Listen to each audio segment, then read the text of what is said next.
स्वागत है आपका धर्मा मार्ग विजन में। तो शुरू करते हैं अर्जुन की अन्य पत्नियां, वो जिनके बारे में बहुत कम लोग जानते हैं। हस्तिनापुर के महल में उस दिन एक विचित्र शांति थी। महाभारत के युद्ध अभी शुरू नहीं हुए थे, पर भाग्य के पहिए घूमना आरंभ हो चुके थे। युधिष्ठिर को द्यूत क्रीड़ा पसंद थी, अर्जुन को धनुष, भीम को युद्ध और द्रौपदी को न्याय। लेकिन उस दिन जो हुआ, उसने पांडवों के जीवन को ऐसा मोड़ दिया जहां से महाभारत की नींव पड़ी। अर्जुन ने एक दिन अनजाने में युधिष्ठिर और द्रौपदी के निजी कक्ष में प्रवेश कर लिया। उन्हें ऐसा नहीं करना चाहिए था। नियम था, जिस भाई के कक्ष में दूसरा भाई प्रवेश करे उसे 12 वर्षों का वनवास काटना पड़े। अर्जुन ने सिर झुकाकर कहा, मैं ये दंड स्वीकार करता हूं। नियम तो बस एक कारण था, पर असली खेल नियति का था। अर्जुन को इस वनवास में ऐसी 4 देवियां मिलनी थी जो उनकी 4 अन्य पत्नियां बनी और जिनसे अर्जुन का वंश आगे बढ़ा। उस रात अर्जुन भारी मन से अयोध्या के पास के जंगलों में निकले। 12 वर्षों की यात्रा आरंभ हुई थी। किसे पता था कि इन्हीं जंगलों में उसका पहला विवाह होगा। एक नाग कन्या से। जंगल अंधकार में डूबा हुआ था। पत्तों की खड़खड़ाहट, दूर बहती नदी की आवाज और हवा में एक अनजानी गंध। अर्जुन अकेले थे। उनके पास धनुष था, पर मन में अकेलापन। अचानक हवा थम गई। पेड़ों की शाखाएं स्थिर हो गई, जैसे प्रकृति भी किसी का इंतजार कर रही हो। अर्जुन को लगा, कोई है यहां, कोई जो मुझे देख रहा है। वे अपनी तलवार निकालते ही एक विचित्र दृश्य सामने आया। जंगल का एक हिस्सा अचानक चमक उठा। जल के भीतर से एक स्त्री उभरी। उसका शरीर सांप की तरह लचकदार, आंखें गहरे नीले समुद्र जैसी और केश काली रात जैसे। उसके गले में मणियों का हार था जो अपने आप प्रकाश दे रहा था। अर्जुन जम गए। स्त्री बोली, मैं उलूपी हूं, नागलोक की कन्या, और मैं तुम्हें मेरे लोक में साथ ले जाने आई हूं। अर्जुन ने भौहें तान ली। मैं किसी को नहीं जानता जो मेरी प्रतीक्षा में हो। उलूपी मुस्कुराई, नियति परिचय की मोहताज नहीं होती। अर्जुन, तुम्हें मेरे लोक में जाना ही होगा, क्योंकि वहां तुम्हारे लिए एक ऐसा रहस्य छिपा है जो तुम्हें सर्वश्रेष्ठ धनुर्धर नहीं, बल्कि अमर योद्धा बनाएगा। अर्जुन चौंक गए। अमर? तुम कौन हो? उलूपी ने कहा, मैं नागरानी हूं, नागराज कौरव्य की पुत्री, और आज से मैं तुम्हारी रक्षक हूं। यदि तुम मेरे लोक में चलो। उलूपी ने अर्जुन का हाथ पकड़ा। क्षण भर में दोनों नदी में डूब गए। अर्जुन ने आंखें बंद कर ली। उन्हें लगा वे जल में घुट जाएंगे, पर वहां जल नहीं था। नदी के भीतर एक विशाल सुरंग थी जो नीले और हरे प्रकाश से जगमगा रही थी। मछलियां नहीं, सर्पाकार जीव तैर रहे थे जो मनुष्यों जैसे बुद्धिमान दिखते थे। नदी के नीचे एक पूरा शहर था। नागलोक, सोने और पन्ना से बने महल, मणि जड़े स्तंभ और चारों तरफ प्रकाश, मानो समुद्र के भीतर एक स्वर्ग। अर्जुन ने यह दृश्य देख कहा, यह अद्भुत है। उलूपी बोली, यही मेरा लोक है, और यहां तुम्हारे लिए कुछ ऐसा है जो न देवलोक में मिलता है, न पृथ्वी लोक में। अर्जुन को राजमहल में ले जाया गया। नागरानी ने कहा, आज रात तुम विश्राम करो। कल मैं तुम्हें वह रहस्य बताऊंगी जिसके लिए तुम्हें बुलाया गया है। अर्जुन थक चुके थे, सो गए। अचानक आधी रात में नागरों का एक आक्रमण, काले सर्पों का झुंड राजमहल में घुसा। अर्जुन जागे, धनुष उठाया और नागों पर तीर चलाए, पर एक विशाल नाग ने उनके ऊपर वार किया। अर्जुन गिर पड़े। उनकी सांसें रुक रही थी। चेहरा पीला पड़ गया। उलूपी ने उन्हें पकड़ लिया। उसकी आंखें भय से भरी थी। नहीं, तुम यहां मर नहीं सकते। उसने अपनी रक्त शक्ति का प्रयोग किया। अपना जीवन रस अर्जुन को दिया, जो केवल नागकुल की स्त्रियां दे सकती थी। कुछ ही क्षणों में अर्जुन की सांसें लौट आई। उनकी आंखें खुली। वे आश्चर्य से बोले, मैं जिंदा हूं? अभी तो मेरी मृत्यु हो गई थी। उलूपी बोली, हां, तुम मर गए थे और मैंने तुम्हें पुनर्जीवित किया। अब तुम मर्त्य और अमर दोनों लोकों से बंधे हो। अब तुम्हें कोई विष नहीं मार सकता, कोई जल तुम में प्रवेश नहीं करेगा और कोई भी सर्प अपने विष से तुम्हें नहीं छू पाएगा। अर्जुन स्तब्ध थे। नागलोक का यह रहस्य पुरुषों को नहीं दिया जाता। ये एक दिव्य शक्ति थी जो केवल विष्णु या उनके अंशों को दी जाती। उलूपी ने कहा, मैंने तुम्हें यह शक्ति इसलिए दी है क्योंकि तुम भविष्य में उस युद्ध में लड़ोगे जहां देवताओं और असुरों की किस्मत टिकी होगी। तुम्हें मरने की इजाजत नहीं है अर्जुन। तुम दैविक योजना का हिस्सा हो। अर्जुन ने पूछा, और बदले में तुम क्या चाहते हो?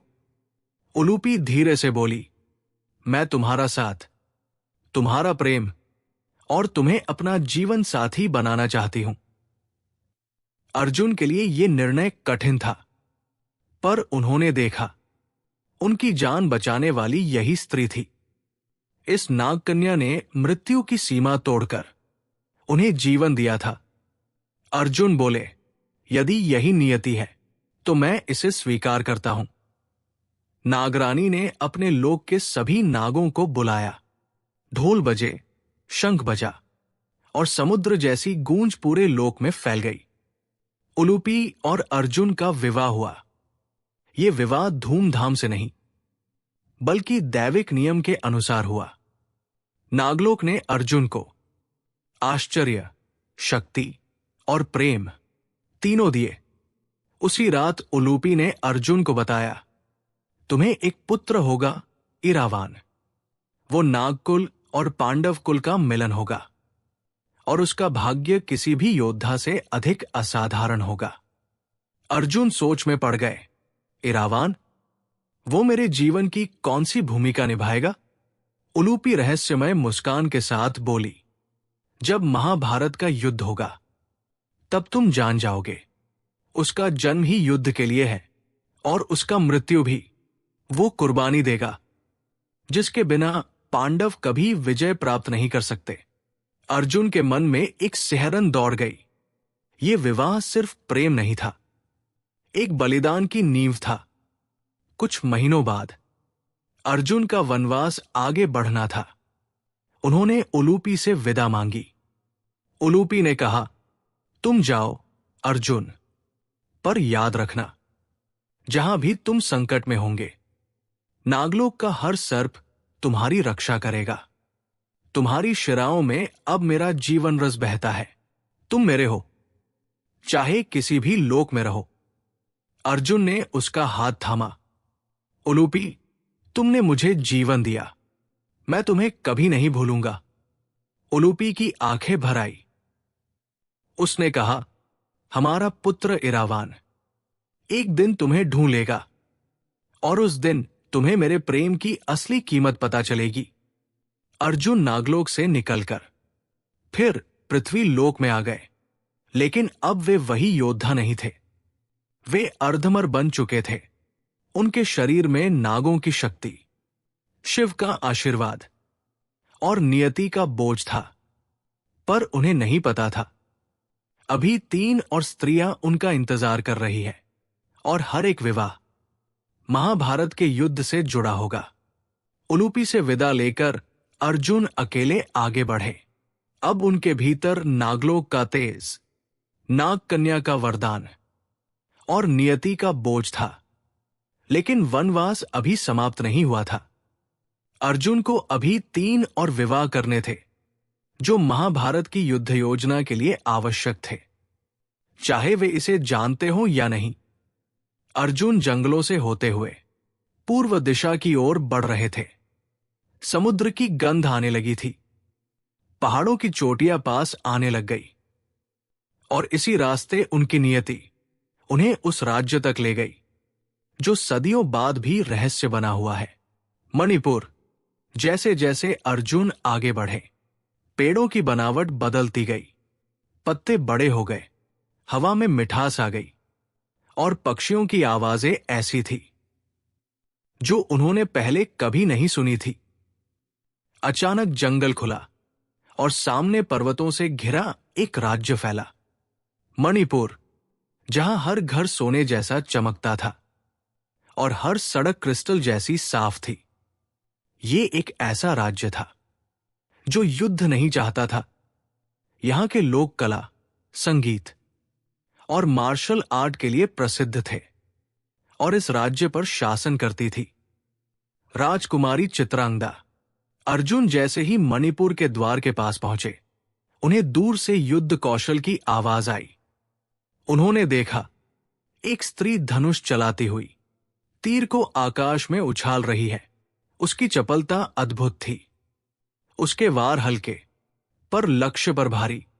वो राजकुमारी चित्रांगदा थी, मणिपुर के राजा चितवैन की बेटी। उसकी आंखों में तेज था और चेहरे पर राजकुल का गर्व। उसने अर्जुन को देखा और एक क्षण में पहचान लिया, तुम कोई साधारण यात्री नहीं हो। अर्जुन ने हल्की मुस्कान दी, और तुम कोई साधारण स्त्री नहीं। चित्रांगदा ने तिरस्कार भरी नजर डाली। मैं युद्ध के लिए नहीं पैदा हुई, पर स्वयं की रक्षा के लिए किसी भी पुरुष से अधिक पर्याप्त हूं। तुम कौन हो? अर्जुन ने उत्तर दिया, मैं कुरु वंश का अर्जुन हूं, वनवास में हूं, मार्ग में चला आया। चित्रांगदा की आंखों में आश्चर्य की चमक आ गई।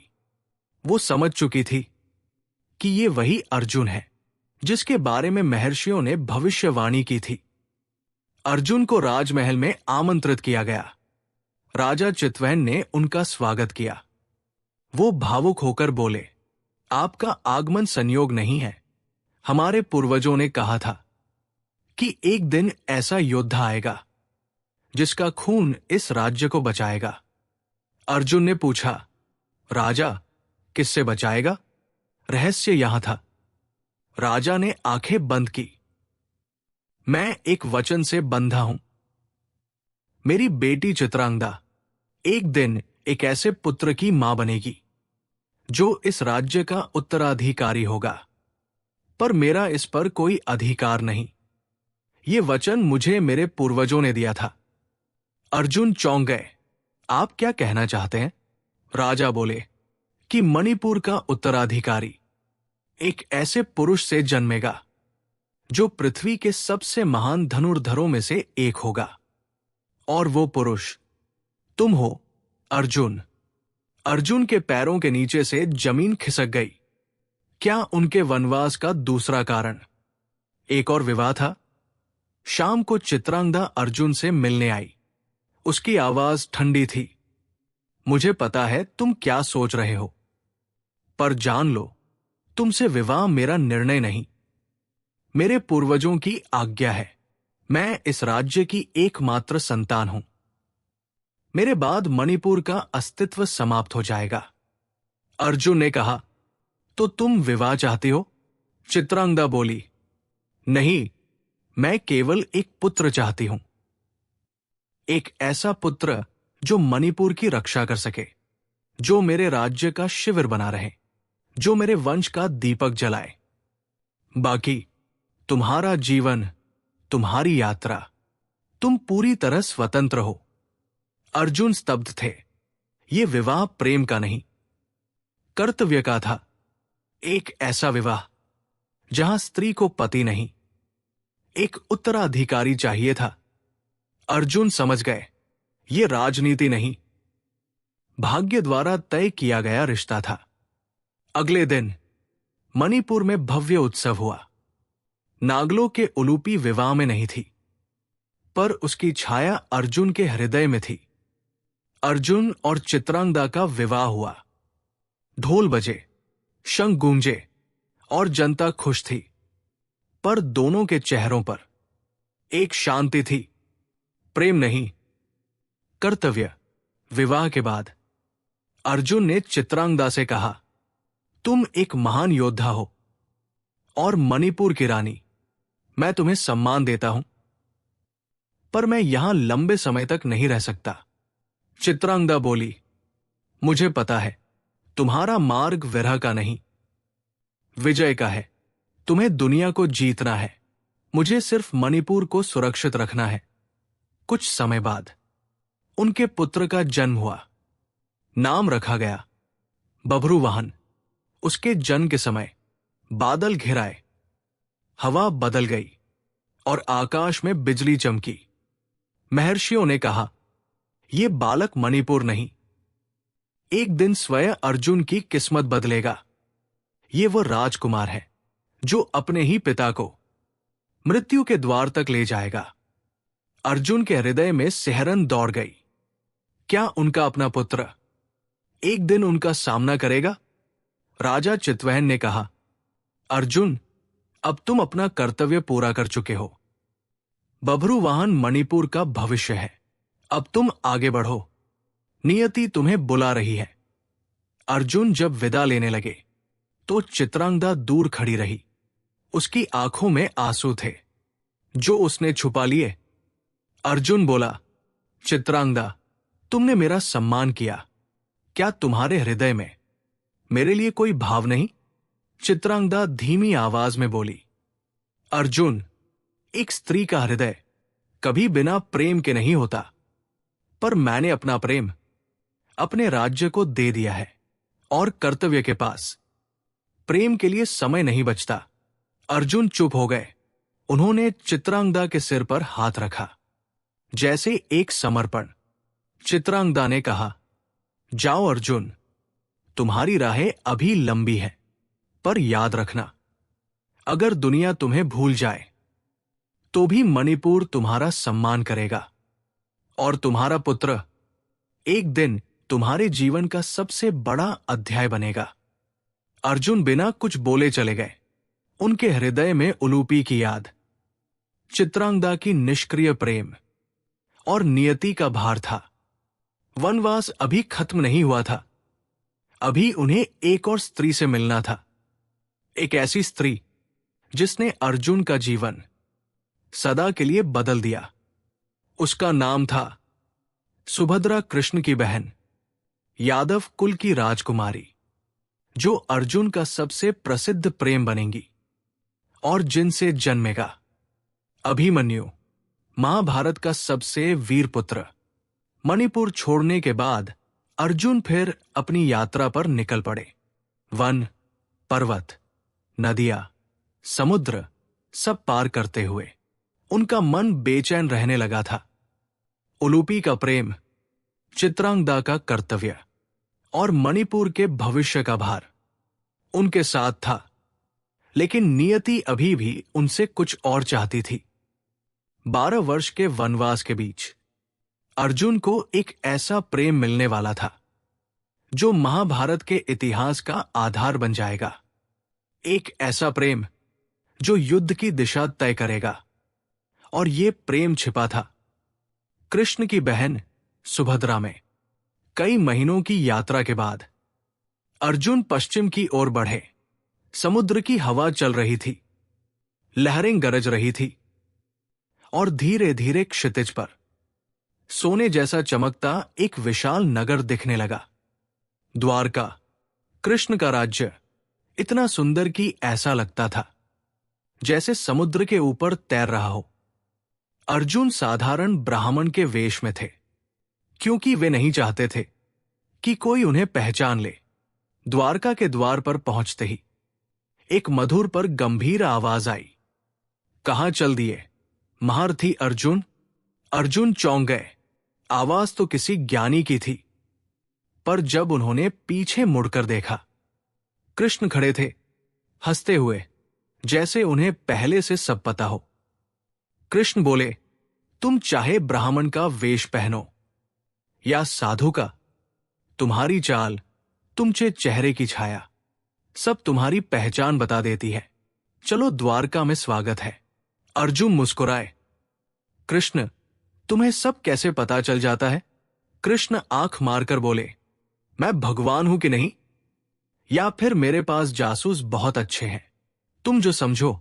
अर्जुन और कृष्ण दोनों हंस पड़े, पर अर्जुन को नहीं पता था ये हंसी अब जीवन बदलने वाली थी। द्वारका में कुछ दिन बीते। कृष्ण अर्जुन को राजभवन दिखा रहे थे। अचानक अर्जुन की नजर एक स्त्री पर पड़ी। पीला वस्त्र, लंबे काले केश और आंखों में अजीब सी चमक। वो रथ से उतर रही थी। कृष्ण ने मंद मुस्कान दी।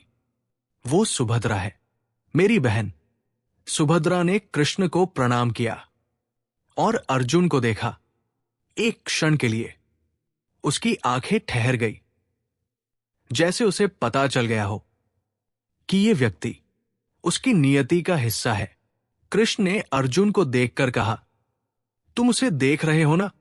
होने दो, नियति का काम रोकना नहीं चाहिए। अर्जुन थोड़ा शर्मिंदा हुए। कृष्ण, मैंने कुछ नहीं कहा। कृष्ण हंस पड़े। प्रेम कभी कहने की चीज नहीं होता अर्जुन, वो तो आंखों में दिख जाता है। पर कहानी इतनी आसान नहीं थी।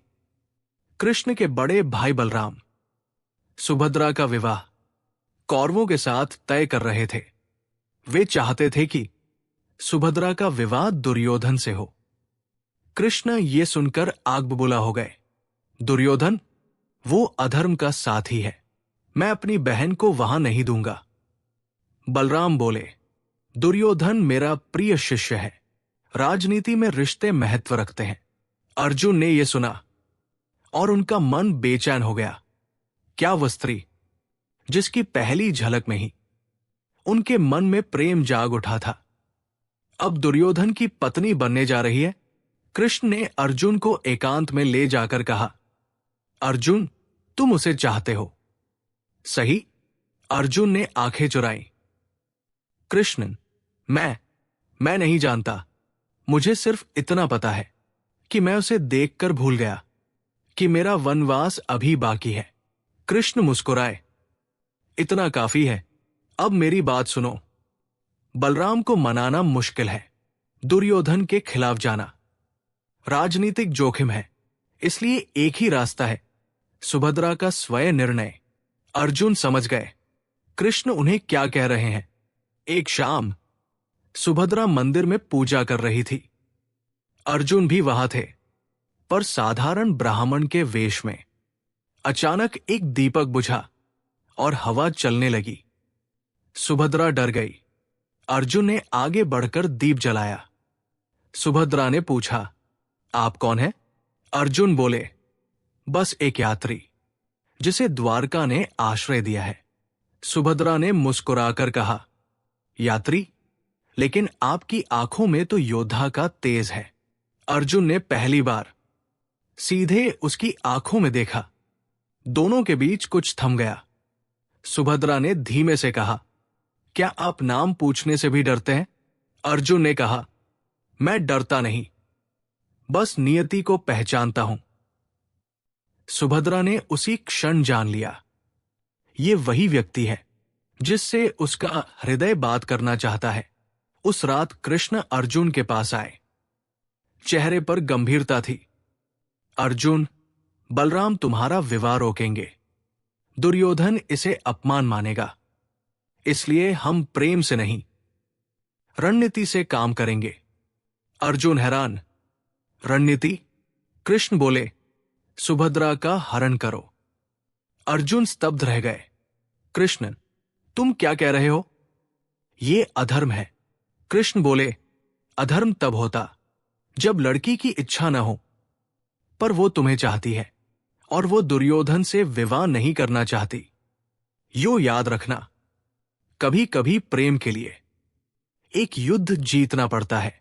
अर्जुन ने सिर हिलाया। कृष्ण, अगर तुम कह रहे हो तो मैं करूंगा, पर क्या सुभद्रा तैयार होगी? कृष्ण मुस्कुराए। उसे सिर्फ एक बात कहना, अगर वो अर्जुन को जीवन साथी बनाना चाहे तो रथ पर स्वयं चढ़ जाए।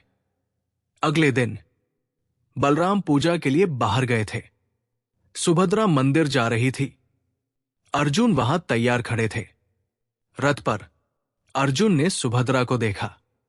सुभद्रा ने अर्जुन को देखा। एक क्षण रुका, फिर जैसे हवा तेज चल पड़ी। अर्जुन बोले, सुभद्रा, मैं तुम्हें लेने आया हूं, लेकिन निर्णय तुम्हारा है। चाहो तो चली जाओ, चाहो तो मेरे साथ आओ। मैं बल से कुछ नहीं करूंगा। सुभद्रा ने कुछ नहीं कहा, पर वो रथ की ओर बढ़ी और एक क्षण में रथ पर चढ़ गई। अर्जुन ने रथ संभाला और दोनों द्वारका से बाहर निकल गए। कृष्ण दूर खड़े मुस्कुरा रहे थे। यही है प्रेम और नीति का खेल। जब बलराम को पता चला तो वे आग बुला हो गए। अर्जुन ने मेरी बहन का हरण किया, मैं इसे बिना युद्ध के नहीं छोड़ूंगा। वे सेना लेकर दौड़े, लेकिन कृष्ण ने रोक दिया। भैया सुनिए, सुभद्रा स्वयं गई है, ये हरण नहीं, गांधर्व विवाह है। लेकिन बलराम शांत नहीं हुए। अर्जुन के सामने जाकर बोले, मेरी बहन को लौटाओ अर्जुन, या फिर युद्ध के लिए तैयार हो जाओ। अर्जुन ने सिर झुका दिया। मैं सुभद्रा को बलपूर्वक नहीं लाया, निर्णय उसका था। सुभद्रा आगे आई। उसने बलराम के चरण छुए और कहा, भैया, ये मेरा निर्णय था। मैं अर्जुन को अपना पति चुन चुकी हूं। अब बलराम के पास क्रोध रखने का कारण नहीं बचा था। उन्होंने अर्जुन को गले लगाया। तुमने तो मुझे डरा ही दिया था। कृष्ण पीछे खड़े हंस रहे थे।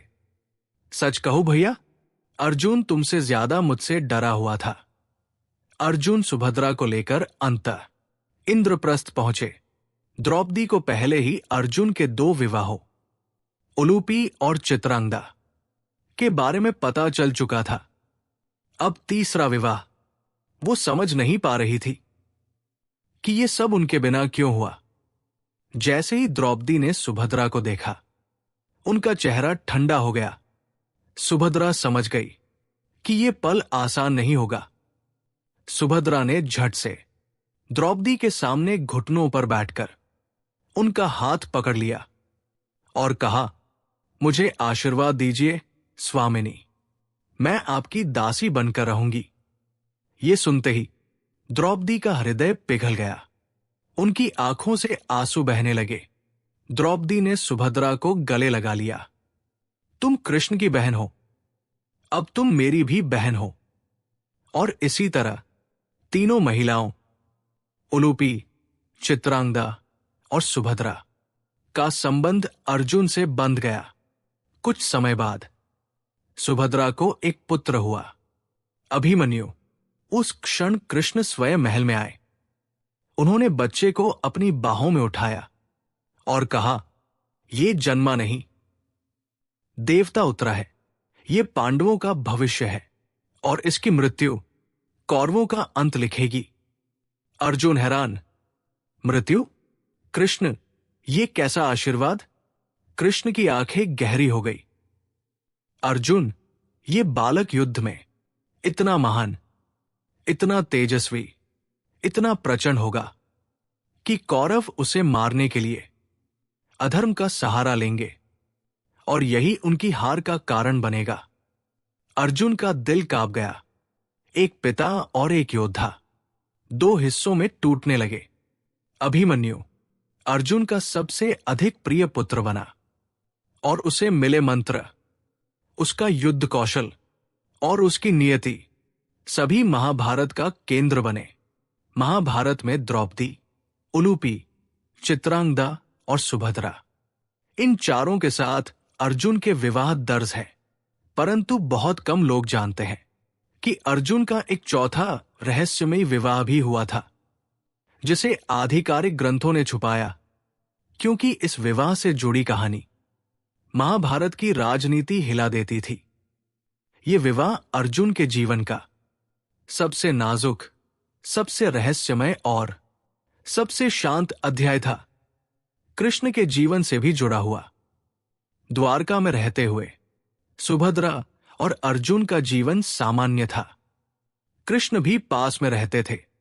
कृष्ण की एक प्रिय भांजी थी, वत्सला, जिसे बैलमा, बलमा या वत्सला भी कहते हैं।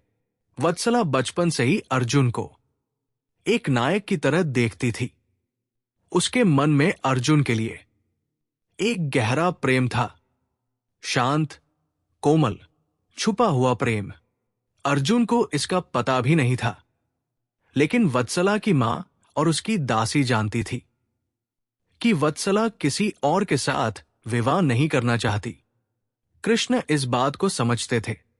वे अर्जुन से एक दिन बोले, अर्जुन, तुम जानते भी नहीं कि इस राजघराने में कितने दिल तुम्हारे नाम से धड़कते हैं।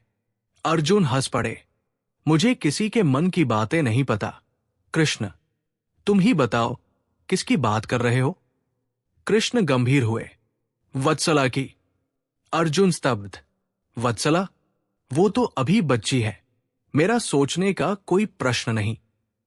कृष्ण बोले, वत्सला अब विवाह योग्य है और उसके पिता का आग्रह है कि उसका विवाह किसी कुलीन योद्धा से हो। परंतु वत्सला के मन में तुम हो, अर्जुन, और एक लड़की के मन को किसी आदेश से तोड़ा नहीं जा सकता। अर्जुन असमंजस में पड़ गए, पर नियति उन्हें वही ले जा रही थी। कृष्ण से बात चल रही थी कि उसी समय एक संदेश आया। वत्सला का विवाह कौरव कुल के भानुमति के भाई सुभानु के साथ तय किया गया है। कृष्ण आग बुला हो गए। सुभानु? कौरवों का मित्र? वत्सला वहां कभी सुखी नहीं रह पाएगी। सुभद्रा भी घबरा गई। भैया, कुछ कीजिए। वत्सला रो रो कर खुद को तोड़ रही है। अर्जुन चुप बैठे थे। उन्होंने कहा, कृष्ण, मैं वत्सला से बड़ा हूं। वो बच्ची थी जब मैंने उसे देखा था। ये विवाह। कृष्ण ने उन्हें रोक दिया। अर्जुन, यहां बात तुम्हारी नहीं, उसकी है, उसके मन की है। अगर वो तुम्हें चाहती है, अगर उसका हृदय तुम्हारा नाम लेता है, तो तुम कैसे सोच सकते हो कि तुमसे बड़ा होना एक अपराध है? अर्जुन समझ गए, वे एक कठिन निर्णय के सामने थे। उसी रात वत्सला रोते रोते कृष्ण के पास आई।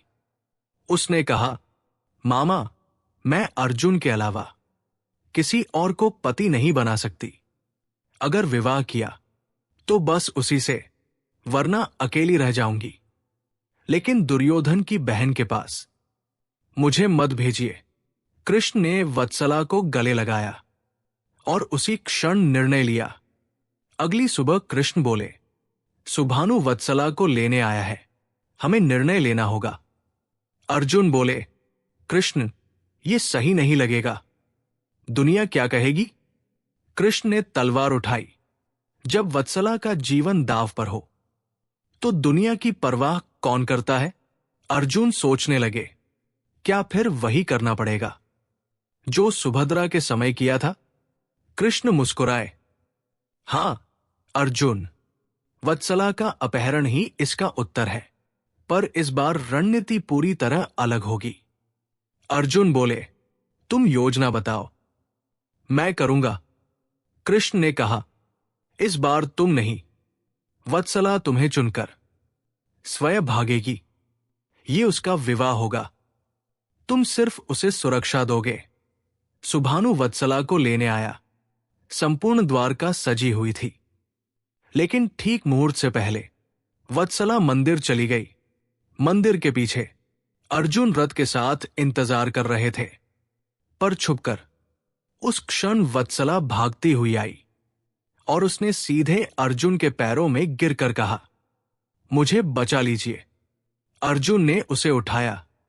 वत्सला, तुम जाओगी तो मैं तुम्हें ले जाऊंगा, पर निर्णय तुम्हारा है। वत्सला बोली, मेरा निर्णय स्पष्ट है। अर्जुन ही मेरा पति है। उसने रथ पर चढ़ते हुए कृष्ण की ओर देखा। कृष्ण ने आशीर्वाद दिया, जाओ बच्ची, तुम्हारी ये शादी महाभारत के तूफान से कहीं पहले एक शांत अध्याय है। रथ सर पर दौड़ पड़ा। वत्सला का विवाह अर्जुन के साथ गांधर्व विधि से संपन्न हुआ। यह विवाह शांत था। न नगाड़े, न शंख, न सेना, बस एक लड़की और एक योद्धा जो नियति से जुड़े थे। महाभारत के कई संस्करणों में वत्सला अर्जुन विवाह को जानबूझकर दबा दिया गया। क्यों? क्योंकि एक, ये विवाह द्वारका और कौरवों के रिश्ते तोड़ देता था। 2, राजनीतिक तनाव बढ़ जाता। 3, दुर्योधन इसे अपमान मानता। 4, अर्जुन के इतने विवाह का उल्लेख पांडवों की छवि को जटिल बनाता। 5, कई विद्वान चाहते थे कि सुभद्रा को अर्जुन का प्रेम कहा जाए और बाकी विवाहों को कम दिखाया जाए। लेकिन कृष्ण ने इस विवाह को धर्म और प्रेम दोनों का संरक्षण माना। अर्जुन के कुल 4 प्रमुख विवाह थे। 1, उलूपी नागकन्या। उद्देश्य अर्जुन को अमरत्व, विष प्रतिरोध और भविष्य के युद्ध में सुरक्षा देना। परिणाम इरावान का जन्म, जिसने युद्ध में अद्भुत बलिदान दिया। 2, चित्रांगदा, मणिपुर की राजकुमारी। उद्देश्य मणिपुर का वंश आगे बढ़ाना। परिणाम बभरा वाहन, जिसने आगे चलकर अर्जुन को मृत्यु समान पराजय दी। 3, सुभद्रा, यादव कुल। उद्देश्य कृष्ण की रणनीति और युद्ध में सहयोग। परिणाम अभिमन्यु, महाभारत का सबसे बड़ा वीर। 4, वत्सला, कृष्ण की भांजी। उद्देश्य प्रेम, सुरक्षा और क्षत्रिय नीति के बीच संतुलन। परिणाम यह विवाह गुप्त रहा, पर द्वारका की राजनीति स्थिर हुई। हर विवाह अर्जुन का व्यक्तिगत निर्णय नहीं था, यह नियति की योजना थी। जब युद्ध शुरू हुआ, इन्हीं विवाहों के 4 परिणाम मैदान में उतरे। इरावान, सबसे जरूरत की रात में पांडव सेना के लिए बलिदान। बभ्रुवाहन, युद्ध के बाद अर्जुन को शाप से मुक्ति दिलाई और अपने पिता को नया जीवन दिया। अभिमन्यु, चक्रव्यूह तोड़ने वाला और कौरवों की हार का सबसे बड़ा कारण। वत्सला, उसकी शांति और राजनीति अर्जुन को युद्ध से पहले संतुलित करती रही। ये 4 विवाह 4 स्तंभ बने, महाभारत के लिए, अर्जुन के लिए और धर्म के लिए। युद्ध समाप्त होने के बाद एक रात अर्जुन अकेले बैठे थे। उन्होंने कृष्ण से कहा, कृष्ण, मैंने कई विवाह किए, कई स्त्रियां मेरे जीवन में आई, पर मैं कभी समझ नहीं पाया कि ये सब क्यों हुआ। कृष्ण शांत स्वर में बोले, अर्जुन, तुमने कोई विवाह इच्छा से नहीं किया, तुमने नियति का पालन किया। 4 विवाह 4 धर्मों को जन्म देने के लिए थे। उलूपी ने तुम्हें शक्ति दी, चित्रांगदा ने तुम्हें वंश दिया, सुभद्रा ने तुम्हें प्रेम दिया, वत्सला ने तुम्हें संतुलन दिया। और जब मनुष्य को शक्ति, वंश, प्रेम और संतुलन सभी मिल जाते हैं, तभी वो महाभारत जैसी लड़ाई लड़ सकता है। अर्जुन की आंखों में आंसू आ गए। उन्हें पहली बार समझ आया कि उनके जीवन का हर मोड़ कृष्ण के इशारों में, नियति की धुन में और समय के रहस्य में छुपा था। और इस तरह अर्जुन की पत्नियों की ये छुपी हुई कथाएं हमें याद दिलाती है कि महाभारत सिर्फ युद्ध नहीं, ये प्रेम, त्याग और धर्म की यात्रा है। अगर आज की कहानी ने आपके ज्ञान में एक दीप जलाया हो, तो इस प्रकाश को आगे बढ़ाइए। ये है धर्मा मार्ग विजन, जहां इतिहास की हर परत सत्य की रोशनी में खोली जाती है। अगली अद्भुत कथा के साथ फिर मिलेंगे। जय श्री कृष्ण, जय धर्म।